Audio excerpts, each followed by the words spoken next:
Hello बच्चा लोग, welcome back again in एडुग्रोन। मैं हूं आशीष सिंह। आई होप आप सब लोग अच्छे होंगे और सेफ होंगे। गाइज, आज हम क्लास 10th का फिजिक्स का चैप्टर नंबर 11 स्टार्ट करने जा रहे हैं, जिसका नाम है human I and the colourful world. ठीक है यार, प्रीवियस लेक्चर चैप्टर नंबर 10 था लाइट, रिफ्लेक्शन एंड रिफ्रैक्शन। उसके सारे टॉपिक्स का मैंने वीडियो बना के अपलोड कर दिया है। साथ ही साथ इन टेक्स्ट क्वेश्चन और एनसीईआरटी बुक की एक्सरसाइज के सारे क्वेश्चन को भी सॉल्व करके मैंने अपलोड कर दिया है। आप प्लेलिस्ट जरूर चेक कर लेना। लाइट के चैप्टर के नाम से भी प्लेलिस्ट मिल जाएगा, साथ ही साथ क्लास 10th फिजिक्स के नाम से भी आपको प्लेलिस्ट मिल जाएगा। चेकआउट जरूर करना। दूसरी चीज गाइज, आपको कोई भी नोट्स वगैरह या एनसीईआरटी सॉल्यूशन या chapter wise important questions, MCQ कुछ भी चाहिए तो आप हमारी वेबसाइट edugrown.in पे विजिट करें। डिस्क्रिप्शन में आपको लिंक मिल जाएगा। ठीक है, गाइज आज अपन स्टार्ट करने वाले हैं चैप्टर नंबर 11 क्लास 10th का, जिसका नाम है human I and the colourful world. ठीक है, और आज के सेशन में अपन इस चैप्टर का इंट्रोडक्शन डिस्कस करेंगे और साथ ही साथ ह्यूमन आई का पार्ट्स, वर्किंग और उसके जो पार्ट्स हैं उन पार्ट्स का कौन कौन से पार्ट्स होते हैं आई में, आईज में, और उनकी वर्किंग, उनका फंक्शन क्या होता है, ये सब हम आज के सेशन में कवर करने वाले हैं। आई होप आपको वीडियो काफ़ी पसंद आएगा और बहुत मेहनत किया हूँ मैं इस वीडियो के लिए एनिमेटेड बनाने में, जिससे आपको और अच्छे से समझ में आए, इसलिए मैंने हर एक चीज़ को एनिमेटेड करके बनाया है। आई होप आपको वीडियो पसंद आएगा। तो यार लेट नहीं करते, चलते अपने कंप्यूटर स्क्रीन पे और आज के सेशन को स्टार्ट करते हैं। बट यार एक छोटी सी रिक्वेस्ट है, चैनल पे नए हो तो चैनल को सब्सक्राइब, वीडियो को लाइक और हाँ शेयर जरूर करना अगर वीडियो पसंद आए तो। चलिए शुरू करते हैं।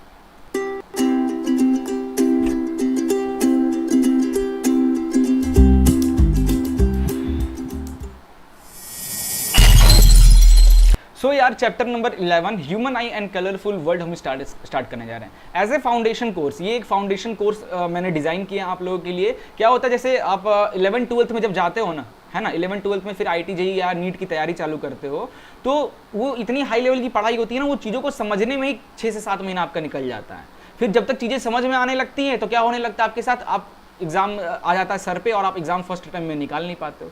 तो मेरा मेन मोटिव है कि आपका बेस, आपके फाउंडेशन को इतनी स्ट्रॉन्ग कर दें, थोड़ा सा हाई लेवल कंटेंट और थोड़ा सा क्लास लेवल का कंटेंट देके, ताकि यार आप 11th-12th में जब जाए तो चीज़ें आपको लगे कि हाँ यार मैंने कहीं कुछ पढ़ा है, लाइक दैट, है ना। तो मेरा मेन मोटिव यही है और पूरा कोर्स हम फ्री ऑफ कॉस्ट अपने यूट्यूब पे दे रहे हैं। नोट्स वगैरह के लिए आप वेबसाइट पर विजिट करें, edugrown.in, डिस्क्रिप्शन में लिंक मिल जाएगी।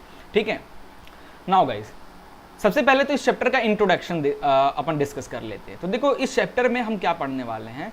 इस चैप्टर में हम सबसे 2 पार्ट में ये चैप्टर बटा हुआ है, एक ह्यूमन आई और कलरफुल वर्ल्ड। 2 पार्ट में ये चैप्टर बटा हुआ है। ठीक है, तो ह्यूमन आई में हम क्या पढ़ेंगे, ह्यूमन आई क्या होता है, कहाँ होता है, उसके पार्ट्स कौन कौन से होते हैं, उनकी वर्किंग क्या होती है, ह्यूमन आई जो डिफेक्ट्स होते हैं लाइक मायोपिया, हाइपरमेट्रोपिया क्यों होते हैं, उनका करेक्शन क्या है। ठीक है, ये सब चीज़ें हम यहाँ पे डिस्कस करेंगे। उसके बाद प्रेस बायोपिया ओल्ड एज में ज़्यादातर आता है, उसका कॉजेस क्या है, उसको ठीक कैसे होगा, ये सब चीज़ें अपन ह्यूमन आई में डिस्कस करने वाले हैं। फिर जो पार्ट 2 है कलरफुल वर्ल्ड, तो इसमें आप लोग क्या पढ़ोगे, इसमें प्रिज्म का पढ़ोगे, स्पेक्ट्रम्स वगैरह पढ़ोगे, है ना, टोटल इंटरनल रिफ्लेक्शन पढ़ोगे, एटमॉस्फेरिक रिफ्रैक्शन पढ़ोगे, और जो चीज़ें नॉर्मली हमारे आसपास जो होती हैं उन सब चीज़ें क्यों होती हैं, स्कैटरिंग क्यों होता है, ये सब चीज़ें इस चैप्टर में हम डिस्कस करेंगे।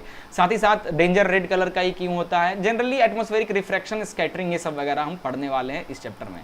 ठीक है, तो यार आज अपन स्टार्ट करने वाले हैं आई से। ठीक है, तो देखो कुछ इंपॉर्टेंट पॉइंट है, पेन पेपर ले लो और लिखना चालू कर दो, नोट्स रेडी करो। भले आपको नोट्स हमारी वेबसाइट पे मिल जा रहा है, अच्छी बात है। नोट्स अगर आपके पास हैं तो मोबाइल में नोट्स ऑन कर लो और देन आप वीडियो में बताते जा रहा हूँ, नोट करते जाओ। अब देखो ह्यूमन आई क्या है, the sense organ that help us to see. हमारे बॉडी में बहुत सारे सेंस ऑर्गन है। ठीक है, बहुत सारे सेंस ऑर्गन हैं। हमारे टंग पे सेंस ऑर्गन है, नोज में है, हमारे ब्रेन में, हमारे उसी तरह आईज भी हमारा एक सेंस ऑर्गन है, जो कि क्या हेल्प करता है, चीज़ों को देखने में हेल्प करता है। ठीक है, कहाँ लोकेट होता है, इन आई सॉकेट इन स्कल। हमारा जो स्कल है, हमारी हड्डी, हमारा जो ढांचा है स्कल के, हमारे जो स्कल हैं वो टॉप पोर्शन, हेड के टॉप पोर्शन पे लोकेट रहता है। आप ये फिगर देख सकते हो, बहुत डरावना फिगर दिख रहा है। अब ये स्कल है, स्कल के ये पार्ट पे हमारा आई लगा रहता है।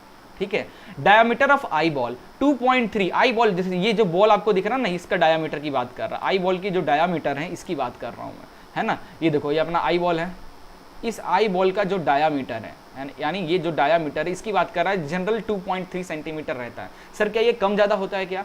यार अब ऐसा कहा जाता है कि बॉडी की हर पार्ट डेवलप होती रहती है, छोटा बड़ा होता रहता है ना, बट हमारा आई बॉल की जो साइज होती है ना वो बचपन से लेके बुढ़ापे तक सेम रहती है, बट कुछ प्रॉब्लम कुछ डिफेक्ट्स वगैरह की वजह से छोटा बड़ा हो जाता है, बट ज़्यादातर 2.3 सेंटीमीटर एक एवरेज पर्सन का अगर सही है तो इतना रहता है। ठीक है, ओके नाउ ये तो हमारा इंट्रोडक्शन हो गया, आई के बारे में हम समझ गए कहाँ होता है, उसका बॉल का डायामीटर क्या होता है, क्या काम करता है हमारा आई, इस चीज़ों को देखने में हेल्प करता है। नाउ अब अपन स्टार्ट करने वाले हैं पार्ट्स ऑफ ह्यूमन आई और उनका फंक्शन। ओके, और ये जो पार्ट है यार इसको अपन एनिमेशन में समझेंगे, थोड़ा एनिमेट करके मैं आपके लिए बहुत मेहनत करके बनाया हूँ यार, ताकि आपको बहुत अच्छी तरीके से ये सब चीज़ें समझ में आए, क्योंकि बहुत बच्चों को कन्फ्यूजन हो जाता है, आई के पार्ट्स को नहीं समझ पाते, उनके फंक्शन तो ठीक है याद हो जाता है बट उनके पार्ट्स को अच्छे से समझ नहीं पाते हैं। सो मैंने आपके लिए एक स्पेशली एनिमेटेड वीडियो बनाया हूँ, आई होप आपको मज़ा आने वाला है इस वीडियो में।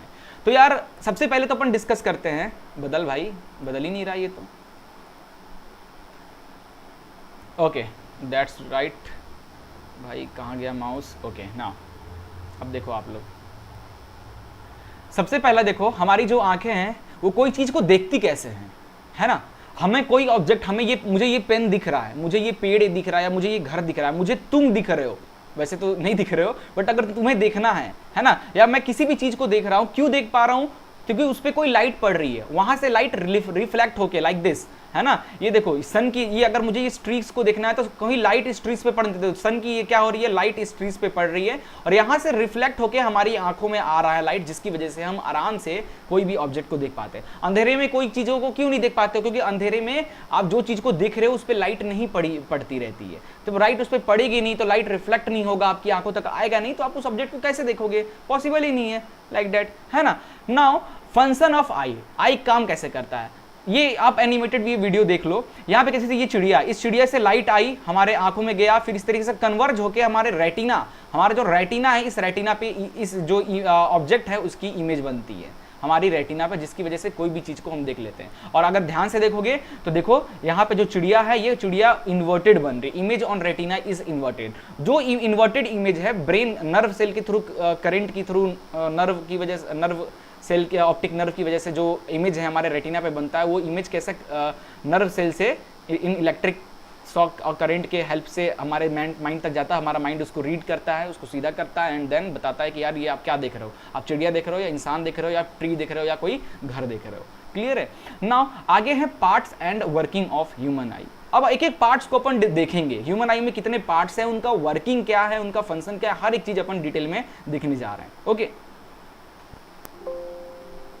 सो गाइस, सबसे पहला ये हमारा आउटर, हमारा जो आई बॉल है, आई बॉल का एक आउटर सर्फ, जैसे हमारी बॉडी का इपिथेलियल सेल्स बोलते हो ना, इपिथेलियल सेल, ये क्या होता है, ये क्या करता है, हमारे बॉडी के इंटरनल पार्ट्स को प्रोटेक्ट करता है। वैसे ही एक इसे कहते हैं कॉर्निया, आई के टॉप मोस्ट लेयर को अपन कॉर्निया कहते हैं, ठीक है, दैट इज कॉर्निया।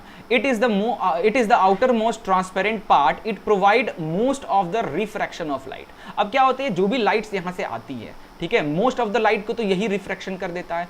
रिफ्रैक्शन पता है ना, जब लाइट एक मीडियम से दूसरे मीडियम में जाती है then it means light refract करती है। अपन लोग रिफ्रैक्शन पढ़े हैं बहुत अच्छे से लाइट चैप्टर में, है ना। जब लाइट एक मीडियम से दूसरे मीडियम में जाती है तब लाइट बैंड होती है ना, बिकॉज ऑफ लाइट की स्पीड चेंज होती है वो मीडियम का डेंसिटी के अकॉर्डिंग। सो कॉर्निया आउटर मोस्ट पार्ट होता है हमारे आइज का, it is the outer most transparent part, it provides most of the refraction of light. अब जो लाइट आती है, ठीक है, लाइट एयर है, एयर से हमारे इस ये मीडियम में गई, आई के कॉर्निया में गई, तो यहाँ से क्या होगी, लाइट रिफ्रैक्ट होगी। तो थोड़ा सा जो बेंडिंग है यहीं पे दिख जाता है, थोड़ा सा बेंडिंग तो कॉर्निया की हेल्प से ही हमारी आइज में थोड़ी सी बेंडिंग हो जाती है। हाँ, जो रेज है वो थोड़ी सी कॉर्निया की हेल्प से थोड़ी सी बेंडिंग हो जाती है ना। अकेला लेंस पूरी लाइट को कन्वर्ज नहीं कर पाता है रेटिना पे, ठीक है। अकेला अगर जो लेंस है, अगर डायरेक्ट ये सब चीजें नहीं होता, डायरेक्ट अगर लेंस पे लाइट आती तो अकेला लेंस पूरी लाइट को कन्वर्ज नहीं कर पाता एक पॉइंट पे, है ना, नहीं कर पाता और इमेज बनता नहीं तो हमें दिखता नहीं। हर एक पार्ट का ना इन्वॉल्वमेंट रहेगा आइज में। उसी तरीके से जो रिफ्रैक्शन है, ये जो कॉर्निया है, इसका काम क्या है, पहली चीज तो आई के इंटरनल पार्ट्स को प्रोटेक्ट करता है, एक आउटर मोस्ट लेयर है। दूसरा चीज, मोस्ट ऑफ द लाइट को यही रिफ्रैक्ट कर देता है और लाइट की इंटेंसिटी को भी कम कर देता है, ठीक है। ये सब चीज हो गया कॉर्निया के बारे में, हम समझ गए ना। आगे हम डिस्कस करते हैं, नेक्स्ट है हमारा कॉर्निया का हमने देख लिया। कॉर्निया के बाद हमारा अगला है, ये देख सकते हो आइरिस, इसे कहते हैं आइरिस, ठीक है। आपकी आंखों का जो कलर जो होता है ना, बीच में छोटा सा पार्ट होता है ब्लू कलर का, कुछ लोगों का होता है, कुछ लोगों का ग्रीन होता है, कुछ लोगों का ब्राउन होता है, कुछ लोगों का ब्लैक होता है, यही है आइरिस। इसका फंक्शन क्या है भाई? It is the dark muscular diaphragm that control the size of प्यूपिल।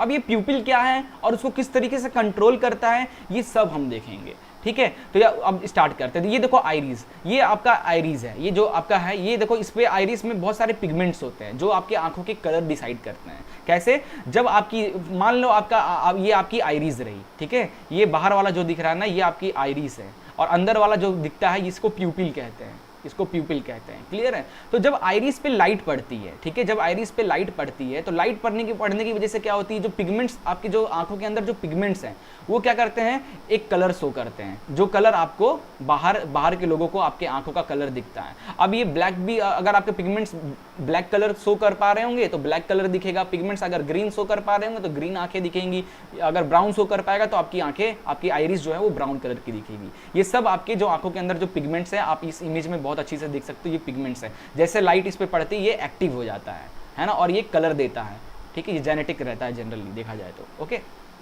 ना, अब अपन चलते हैं आगे। कॉर्निया हो गया, आइरिस हो गया, हमने डिस्कस कर लिया कॉर्निया क्या होता है, आइरिस को भी डिस्कस कर लिया। अगला जो पार्ट है ह्यूमन आई का वो है प्यूपिल, बीच में आपको दिख रहा होगा प्यूपिल, इसे कहते हैं गाइस प्यूपिल। और इसका वर्किंग क्या है यार? It is the window of I, it is the central aperture in iris. Iris जो है ना, आइरिस का सेंट्रल में होता है, जैसे कि हमने प्रीवियस वीडियो में देखा। It regulates and control the amount of light entering the eye. क्या करता है ये, लाइट को कितना अंदर भेजना है आइरिस, जैसे लाइट आ रही है, अब मान लीजिए बहुत ज़्यादा हाई इंटेंसिटी की लाइट आ रही है, हाई इंटेंसिटी की जो लाइट आ रही है अगर वो हमारी रेटिना पे डायरेक्ट पड़ गई, हाई इंटेंसिटी की लाइट अगर डायरेक्ट रेटिना पे पड़ गई तो हमारा रेटिना क्या होगा, रेटिना हमारा डैमेज हो जाएगा, है ना। तो इस डैमेज को, हाई इंटेंसिटी की लाइट हमारी रेटिना पे ना पड़े, इस डैमेज को कंट्रोल करने के लिए जो हमारी प्यूपिल है ये छोटी और बड़ी होती रहती है, छोटी और बड़ी होती। कैसे काम करता, हमने अभी पढ़ा कि आइरिस क्या करता है, जो हमारा आइरिस है ना, वो क्या करता है, प्यूपिल को छोटा या बड़ा, प्यूपिल को कंट्रोल करता है, कितना अमाउंट ऑफ लाइट अंदर जाएगी, प्यूपिल को स्ट्रेच या डिप्रेस करता है, ठीक है, आइरिस। तो कैसे यार, तो ये देखो, अगर ये आप इस फिगर को देखो ध्यान से, आपकी आंखों में आप देखोगे ऐसा, ये दिख रहा है, ये आइरिस दिख रहा है, ये आइरिस के जो मसल्स है, फाइबर मसल, आइरिस के फाइबर मसल्स है, यही क्या करते हैं, प्यूपिल को छोटा और बड़ा करते हैं, इस तरीके से घिसते हैं और बड़ा करते हैं, ठीक है, वो दिमाग सब करता है। ऐसा कैसे होता है, मान लीजिए डिम लाइट, अंधेरे के टाइम में डिम लाइट बहुत कम आती है, ठीक है, तो लाइट कम आती है, हमें दिखता नहीं है, तो हमारा आइरिस, हमारा प्यूपिल क्या होता है, पूरी तरीके से खुल जाता है, बड़ा रहता है प्यूपिल, आप देख सकते हो इस तरीके से प्यूपिल बड़ा हो जाता है। इससे क्या होता है कि maximum, max to max light हमारे अंदर जाती है, मैक्स टू मैक्स लाइट हमारे अंदर जाती है, जिसकी वजह से अंधेरे में चीजें हमें थोड़ी थोड़ी दिखती है, ठीक है, क्योंकि हमारा जो प्यूपिल है वो पूरी तरीके से खुल जाता है। वहीं अगर बहुत हाई लाइट आपकी आंखों पे आता है तो आपका प्यूपिल एकदम छोटा हो जाता है, लाइक दिस, ये देखो एकदम छोटा हो जाता है प्यूपिल, ताकि कम लाइट जाए, क्योंकि ज्यादा लाइट गई तो रेटिना पे पड़ेगा, रेटिना हो जाएगा हमारा डैमेज, ठीक है। तो यार ये चीज बहुत इंपॉर्टेंट है, ये सब चीजें आप ध्यान में रखना आप लोग, ठीक है। नाउ गाइज अब हम चलते हैं आगे। अगला कॉर्निया हमने पढ़ लिया, आइरिस हमने पढ़ लिया, प्यूपिल का फंक्शन देख लिया किस तरीके से काम करता है, कब छोटा होता है कब बड़ा होता है, प्यूपिल को कौन कंट्रोल करता है, आइरिस के जो फाइबर्स मसल्स होते हैं वो कंट्रोल करते हैं, ठीक है। चलिए आगे चलते हैं। अगला जो है हमारा यार, इसको कहते हैं एक्वस ह्यूमर, ठीक है। ये क्या, कॉर्निया, ठीक है, कॉर्निया और ये जो कॉर्निया है, कॉर्निया और आइरिस के बीच में रहता है एक्वस ह्यूमर, आपको ये दिख रहा होगा, ठीक है, ये एक्वस ह्यूमर है। ये क्या करता है, ये लिक्विड है, जेली लाइक लिक्विड है, ये क्या करता है, आंखों को ग्रीसिंग प्रोवाइड करता है। जैसे आप लोग आप दरवाजे में ग्रीस लगाते हो, ऑयल लगाते हो ताकि स्मूथ काम करे, उसी तरीके से, क्योंकि ये मूव होता रहता है, अंदर का आइरिस मूव होता रहता है ना, इधर उधर देखते हो, तो यार ये मूवमेंट के लिए यार, अगर ये सूख गया एक्वस ह्यूमर तो मूवमेंट होगा नहीं फ्रिक्शन की वजह से, है ना, तो आपको दर्द होगा, आंखें इचिंग हो गई, तो उसमें अपन एक लिक्विड डालते हैं ड्रॉप, वो हेल्प करता है, इसको थोड़ा सा इसको गीला करता है, जिसकी वजह से आपकी जो इचिंग है वो खत्म हो जाती है, क्लियर है। तो एक्वस ह्यूमर एक जेली लाइक लिक्विड होता है जो कि हेल्प करता है आंखों को ग्रीसिंग करने में, protect iris from high intensity light. अब क्योंकि इसकी कोई डेंसिटी, लिक्विड है तो डेंसिटी है, तो जो लाइट बाहर से जो हाई इंटेंसिटी लाइट आती है तो उसकी लाइट की इंटेंसिटी को कम कर देता है। साथ ही साथ लाइट, कन्वर्जिंग लाइट, अब ये क्या करता है थोड़ा, क्योंकि इसका देखो ना ये कॉन्वेक्स शेप का है, कॉन्वेक्स शेप की होने की वजह से कुछ लाइट्स को ये क्या करता है अंदर की ओर इस तरीके से कन्वर्ज करता है ना। तो थोड़ा सा देखो, पहला कन्वर्जन कहाँ हुआ लाइट का, कॉर्निया ने थोड़ा सा कन्वर्ज कर दिया लाइट को, फिर एक्वस ह्यूमर ने कन्वर्ज कर दिया लाइट को, उसके बाद लेंस इसको पूरी तरीके से कन्वर्ज कर देगा और आपकी इमेज बन जाएगी, वो हम आगे देखेंगे। चलिए अब स्टार्ट करते हैं लाइक दैट। अब ये देखो यहाँ पे आप देख सकते हो इस फिगर को बहुत अच्छे से, इसको मैं थोड़ा मिटा देता हूँ, अच्छे से समझ में आएगा। तो ये जो हमारा एक्वस ह्यूमर है ना, ये जो हमारा एक्वस ह्यूमर है, अब जो लाइट आ रही है थोड़ा सा कॉर्निया ने इसको अंदर की ओर बेंड किया, थोड़ा सा एक्वस ह्यूमर ने बेंड किया।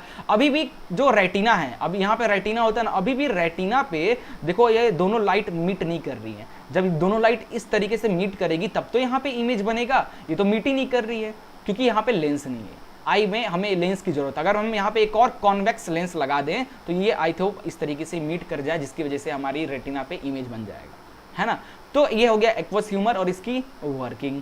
आगे चलते हैं, अगला है, हमने ये सब चीजें देख लिया, नेक्स्ट हम देखने वाले हैं लेंस। तो ये देखा लेंस हमारी आंखों में प्यूपिल के बाद अंदर होता है लेंस, ठीक है। अब लेंस ये देख सकते हो, लेंस का वर्किंग क्या है भाई, लेंस की वर्किंग करें तो it is the composed of fibrous jelly like material से बना होता है, provides the focused real and inverted image of object on the retina, retina पे फोकस कराते हैं ऑब्जेक्ट को।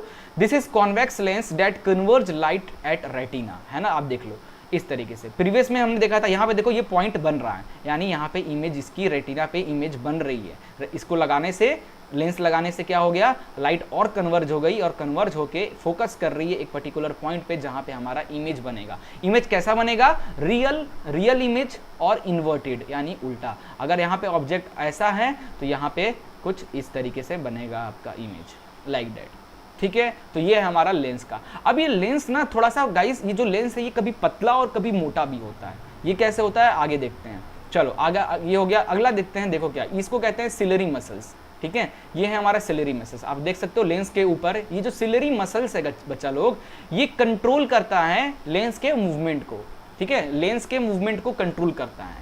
कैसे, मान लो बहुत दूर का ऑब्जेक्ट है तो लेंस को थोड़ा सा पतला होना होगा ताकि वो फोकस, अब देखो लेंस अगर पतला मोटा नहीं हुआ, एक ही शेप में रहा, तो ऑब्जेक्ट दूर और पास होने से कभी इमेज हमारी यहाँ बन जाएगी, कभी इमेज हमारी यहाँ और कभी यहाँ। तो इस चीज को कंट्रोल करने के लिए भगवान ने नेचुरली हमको ये सिलरी मसल्स दिया है। ये एक ऐसा लेंस है जो ऑटोमेटिक कन्वर्ज और डाइवर्ज कर सकता है लेंस को, लाइट रेस को, ठीक है। तो सिलरी मसल्स क्या करता है, उसको स्ट्रेच और कॉन्ट्रैक्ट होके लेंस को पतला और मोटा करता है, जिसकी वजह से हमारा इमेज जो है एक पर्टिकुलर रेटिना पे एग्जैक्ट पॉइंट पे इजीली बन पाता है, ठीक है।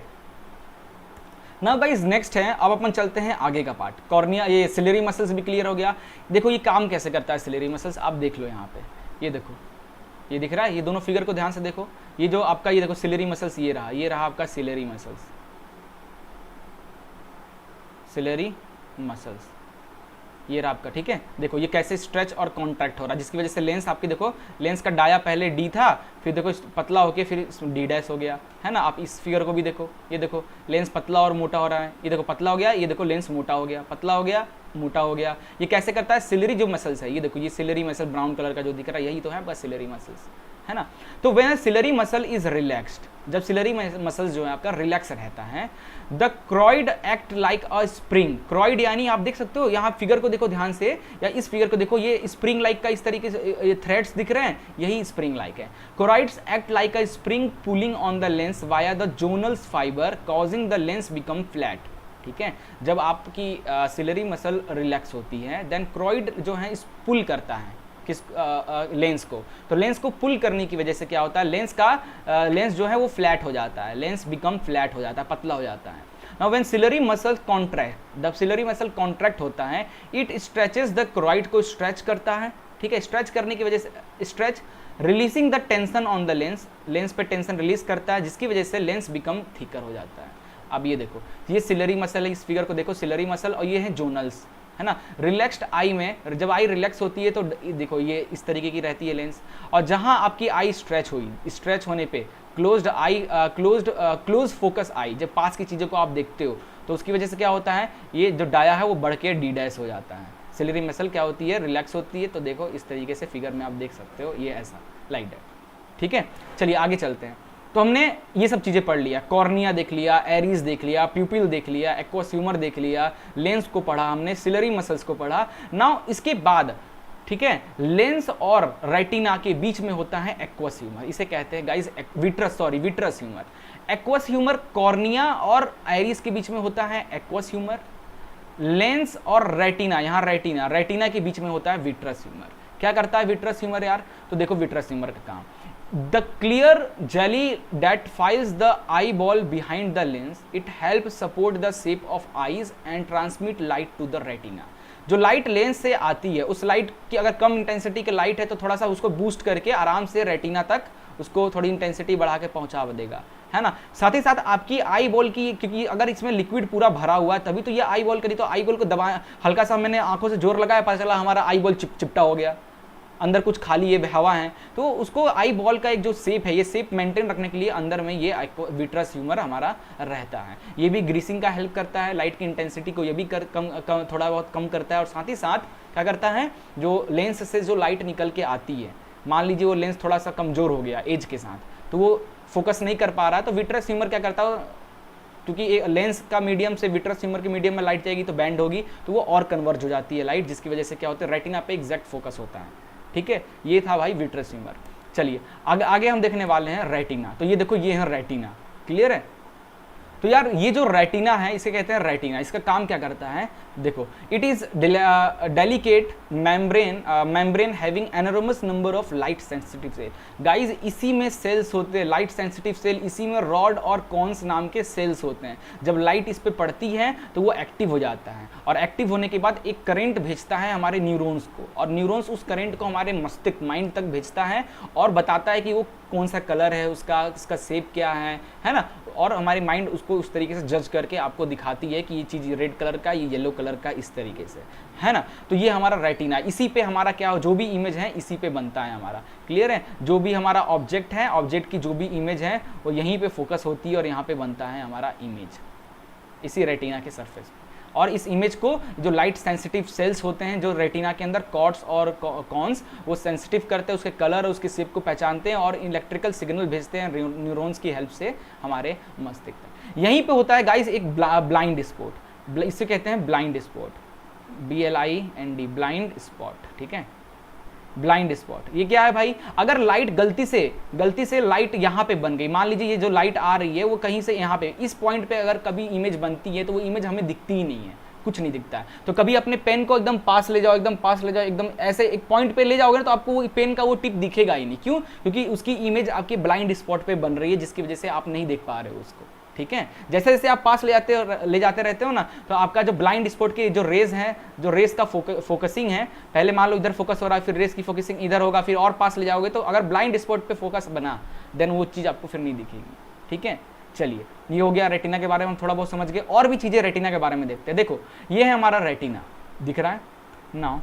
इस रेटिना के अंदर क्या, ये रेटिना काम कैसे करता है, देखो लाइट आ रही है, ये लाइट आ रही है, आप देखो इमेज को अच्छी तरीके से, ठीक है। ये लाइट हमारे लेंस पे गई, लेंस से कन्वर्ज होकर रेटिना पे हमारा क्या बन रहा है, इमेज बन रहा है। ये रेटिना पे हमारा इमेज बन रहा है, क्लियर है ना। अब आगे देखो, अब जो रेटिना पे इमेज बन रहा है, उस इमेज में वहाँ पर न्यूरॉन्स जो है वहाँ एक्टिव है, सेंसिटिव जो सेल्स होते हैं वो एक्टिव हो जाते हैं और वो एक इलेक्ट्रिकल सिग्नल भेजते हैं। ये इलेक्ट्रिकल सिग्नल जो है आपको दिख रहा होगा इस फिगर में, ये इलेक्ट्रिकल सिग्नल जो है हमारे माइंड तक जाता है, हमारे दिमाग में जाता है, लाइक दैट, ठीक है, लाइक दैट, ओके। और हमारे दिमाग इस सिग्नल को पकड़कर हमें बताता है कि यार ये ऑब्जेक्ट की क्या कलर है, क्या साइज है, ये सब चीजें।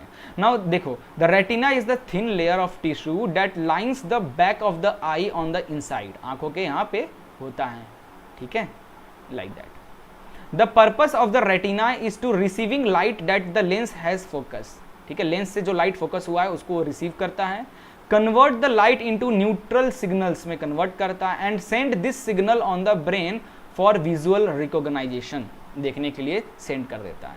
तो ये कुछ फंक्शन थे रेटिना के, क्लियर है। अब चलो आगे चलते हैं ना। अब जो रेटिना में जो उसको कलर वगैरह को, जैसे कि मैंने बताया रेटिना के ऊपर काफी सारे सेंसिटिव सेल्स होते हैं, है ना, तो उन्हें अपन रॉड और कॉन सेल कहते हैं। तो देखो क्या होता है, जब लाइट हमारी आंखों में आती है, जब लाइट हमारे आंखों में आती है तो रेटिना को देखो जूम किया गया है, रेटिना में हमारे रॉड और कॉन शेप होते हैं। रॉड और कौन जो सेल्स होते हैं, देखो देखो कोन जो सेल्स हैं उसका जो आउटर सेगमेंट है वो कोन शेप का रहता है, आप देख लो। और जो रॉड होता है, जो रॉड्स होते हैं, है ना, जो रॉड्स होते हैं उसका देखो रॉड शेप का रहता है, आउटर पार्ट जो होता है वो रॉड शेप का होता है, और इसका देखो कोन का कोन शेप का होता है। तो देखो यहाँ पे फ्लैश हो रहा है, देखो रॉड और कोन फ्लैश हो रहे हैं, इस तरीके से बताता है यार ये कलर क्या है ना। जैसे ग्रीन कलर आ रहा है तो कलर डिसाइड करेगा। अब इसमें क्या है भाई, इसको थोड़ा समझो ध्यान से। देखो rod and cones, this are the two types, ठीक है, this are the two types of photoreceptors in the human retina, rods and cones. Rods are responsible for vision at low light, ठीक है, जब बहुत कम अंधेरे में जब कोई चीज़ों को देखते हो तो ये क्या होता है, रॉड्स जो होते हैं ना वो एक्टिव हो जाते हैं, जिसकी वजह से आप चीज़ों को थोड़ा सा अच्छे से देख पाते हो। तो ये लो लाइट में चीज़ों को देख पा रहे हो बिकॉज ऑफ रॉड सेल।